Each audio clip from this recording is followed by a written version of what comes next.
Hey, welcome to another episode of The Pursuit of Being a Stand-Up Leader. I'll get this done one of these times. Yeah, right. I'm Jared Whitman, owner of Whitman Media. I'm here with John Russell, author of Be a Stand-Up Leader, the ABCs of Getting the Job Done Right.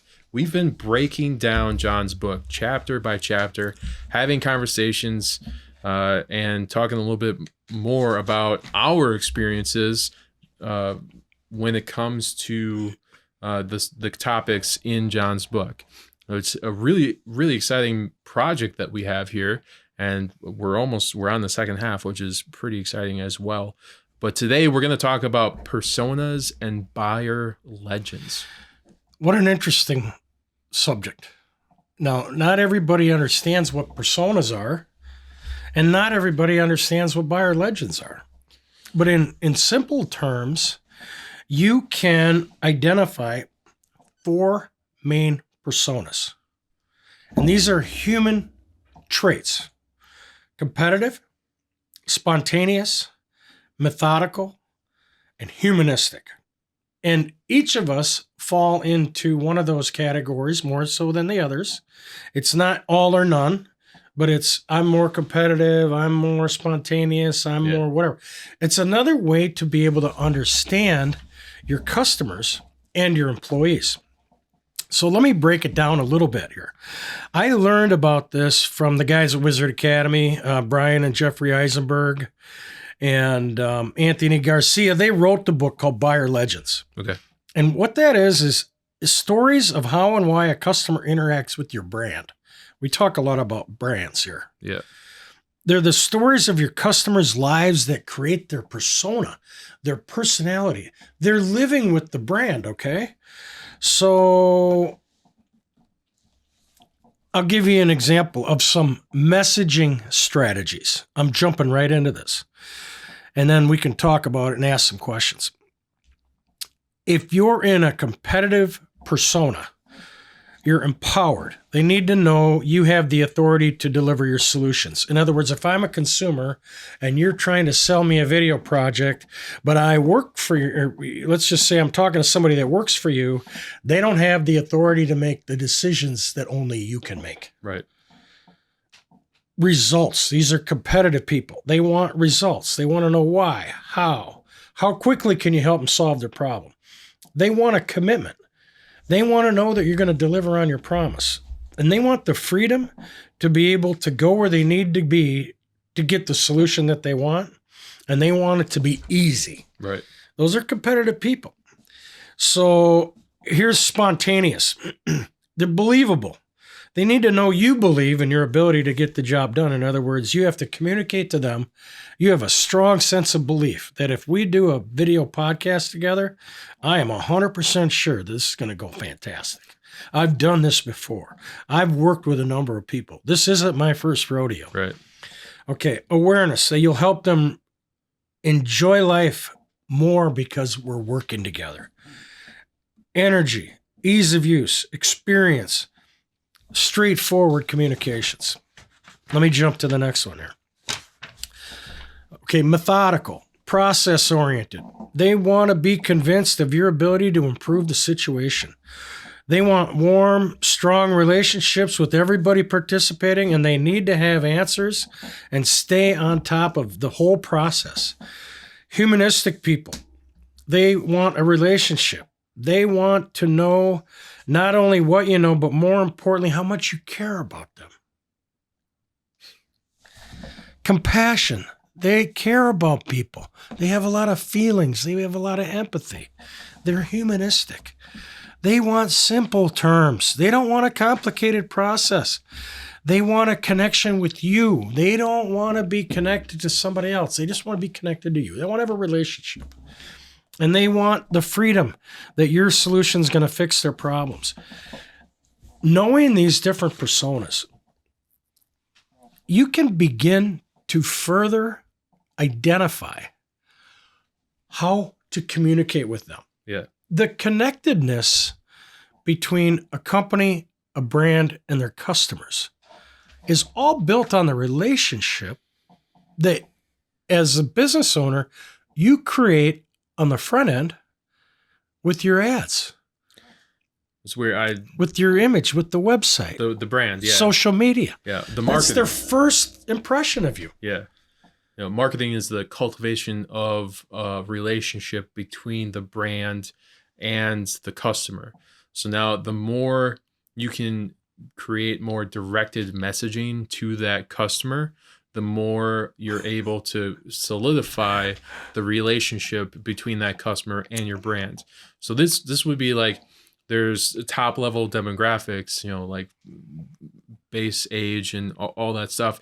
This is almost like components of the cycle. Right. Demographics. Psychographics. Yeah. Lifestyle. Psychographics. So if you're able to understand the different types of customers and you're able to create branding, messaging, marketing ads, advertising, valuable content that speaks to each personality, each persona, then you're going to even further Yes. solidify the they relationship. get me Yes. because they're talking to me in my language. Yes.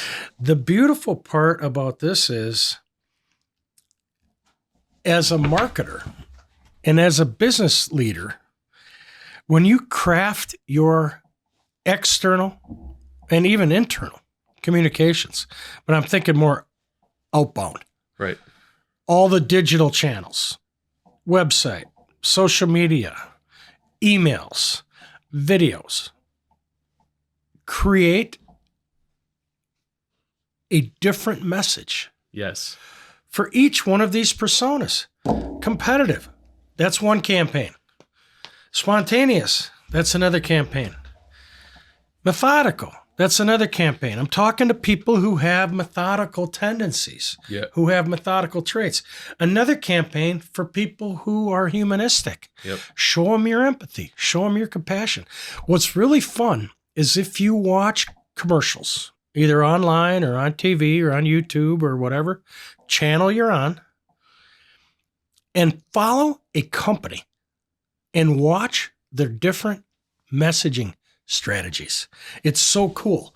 I can sit there and watch a commercial and tell you who they're trying to appeal to. Interesting. Yeah. And so most businesses, most stand-up leaders don't do that. Right. They go into a production, and we've all done it, and they'll shoot one commercial. Right. Hey, it's great. One size fits all, right? No, not right. Yeah. Sure, you're going to touch on a lot of different people with whatever that message is. Yeah. The reality is why not take it one step further Yep. and customize your messaging and your content for a particular persona Yep. or for a particular characteristic of the person who you want to be your customer. I don't understand why people don't do that, Jared. Because it costs money. Well, It takes time. It doesn't cost that much more It's money. harder. I don't know. You got to think more. People don't think about that. I know they don't. They don't think about Drives that. me crazy. So one of the cool things we did at the last W2 I was at was I oversaw the commercial creation. So Right. we would write a script, a base script, Right. and then we would take out certain words or add in Yes. additional lines, and we put it in there. Beautiful. 45 to 55. Doesn't hard to 30 It's not to hard 45. to customize it, is it? 65 to plus, and then those are the characters that So we you're had. doing that by demographic, and you could do it by psychographic. So how do you Study of find, lifestyle. how do you find the the persona? We just know that there's 25%. Everybody has part of these four in their personality. so then So I'm going to produce a TV commercial for a competitive person. yeah. I'm going to include some level of authority. I'm going to include an explanation of how, why, and when you're going to begin to see results. Let me ask you this. Yeah. Are you going to add components of each persona within that commercial, or are you going to create 4 different commercials? I'm going to create based at- 4 different commercials, Okay. one message, Okay. 4 approaches. So technically if you break it down even further, and if you want to hit certain, if you're a home service company, you want to get the baby boomers, so 55 plus. You want to get 45, 55. You want to get 30 to 45. You do that with photos of the people. Correct. Of their ages. Correct, yeah. Doing things that people of that age demographic do. So then you take it one step further and you talk about the things that are important to people who have a competitive personality. Yeah. Okay, cut number 2. Spontaneous. Those are people, they want to believe in your ability to deliver and stand behind your process. It's all in the book. I hate to say it, but this is a pretty neat cheat sheet. Yeah. You can just look down here and go, okay, I want one like this. You have it all listed. I want really one nice. like that. Yeah. Energy, ease of use, experience. Okay, so I want one for people who are methodical. I'm going to be process oriented. Let me explain the process. This stuff is so easy. And it's not just easy for me. Yeah. It's easy if you want to create a stronger connection between your brand and your customers. I think it's a really good cheat sheet for marketing for business owners, small businesses, medium-sized businesses, to create better connections, especially in a let's say if we're looking at the home service industry, there is a sea of competitors within the market. And if your brand is able to create a better connection based on the quality of your marketing, well, now you're increasing your brand awareness, you're increasing your authority markers, you're increasing social proof, and that is going to increase your market share. And if you're not growing, you're dying. And that's just how it is in the market. I just think it's easy and important for business leaders to take a little bit of extra time to make these connections. And again, I want to recognize Brian and Jeffrey Eisenberg. These guys are way smarter than me. They wrote this book called Buyer Legends with Anthony Garcia. That's where I learned all this stuff. And I'll tell you what, it is most valuable. Of all the things that are in here, I would say this by itself could be one of the most powerful things inside the book. And it doesn't have to be difficult. It takes a little bit of a commitment to decide that you want to create better connections with different people who have different types of personalities. So here's another aspect to this. So there's a whole process called Buyer Legends. We talked about personas. Yeah. Buyer Legends are writing out the narratives and the storytelling through the eyes of your customer. Yeah. It's a little more difficult. Yes. But it's not impossible. So it's almost like, would you say, constructing a storyline in a manner of how your customer talks or speaks or thinks? Dresses, drives, where they live, where they shop. It's just another sub-level of marketing. It's kind of a lifestyle. Creates that connection. Yeah, it's kind of like, let me just check here. First time I was exposed to a better understanding of customer personas brought me clarity in creating ads that are written to fit different personalities. That's what we just talked about. Yep.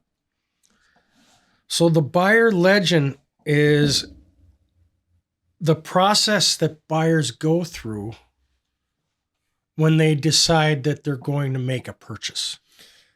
I think, like, from a marketing standpoint, and most business owners, if they don't have a marketing department, they just don't know this stuff. If you have a marketing department, then it's better to be proactive in marketing so that you can work ahead and build in campaigns specific to this type of stuff. Marketing's job is to make the phone ring, right? It's there to make conversions. It's there to tell the brand story. It's there to build relationships between the brand and the customer, and being proactive in your marketing to put in a little extra work to cultivate stories that connect with customers will help solidify and create more conversions. So I'll give you a silly example. Okay, here's a buyer legend for you, Jared. The narratives and stories of how and why a customer interacts with your brand, right? So let's just say, for example, you are shooting with Canon cameras, right? Mm-hmm. So I'm going to do a Canon commercial for digital cameras. Okay. And I'm going to show a picture of you walking into a business with your suit and tie on, carrying a bunch of your gear with maybe a team of people, Lucas and whoever else is on your video crew. And you're walking in and you walk up to the person at the front desk and, hi, I'm Jared Whitman from Whitman Media, here today to set up the video shoot. And they're like, right this way, Mr. Whitman. And they walk you into a giant conference room and your team spreads out and you're setting up all your gear and you're going through your stuff and you open up a box and there's a camera in there. It's not a Canon. And you're like, where'd this come from? Well, that's a different camera, we can't use that. We're going to have to use the Canon. So that's one narrative. That's one story about you in action, right? Yeah. Here's another commercial. I'm starting the shoot, and the shoot is of you setting up your cameras and your lights, and the whole commercial is based on you setting up a video shoot. And when it comes down to it, the tagline is, only real stand-up videographers use Canon. Okay.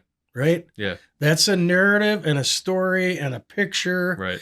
And it's like, if I want a really good camera, I want to use a camera that the pros use. Right. I'm going to get a Canon. Yeah. So you can apply that to any product. And really what it is showing the consumer using the product. Yeah. It's the storytelling and the narrative of the relationship between the customer and the brand. Yeah. It's not easy to shoot. Right. But it can be done. Yeah. And it's done all the time. Yeah. Next time you see a TV commercial, look for the narrative, look at the buyer, and ask yourself if whoever wrote that commercial is making a connection between the buyer and the brand through narrative and storytelling. Yeah. That's buyer legends. So there's one buyer legend for guys like Jared. There's another one for guys like John. There's another one for guys like Lucas. There's another buyer legend. Each one is different. If you sample 4 or 5 different consumers, different customers that you do business with, and look at the differences in their personalities and their lifestyles and their narratives, and you write a buyer legend for each different one, you're beginning to understand your customers well enough so that you can align your communications with what their preferences are. It's almost like as a marketer, you want to become a psychologist to understand how people think. Right. The more you can understand how they think. What do they like? What do they like? What do they not like? What do they buy? What don't they buy? Yeah. That again, all this is really cool because it's all about marketing. It's all about creating a connection, building a story, building that relationship between the customer and the brand. This is huge.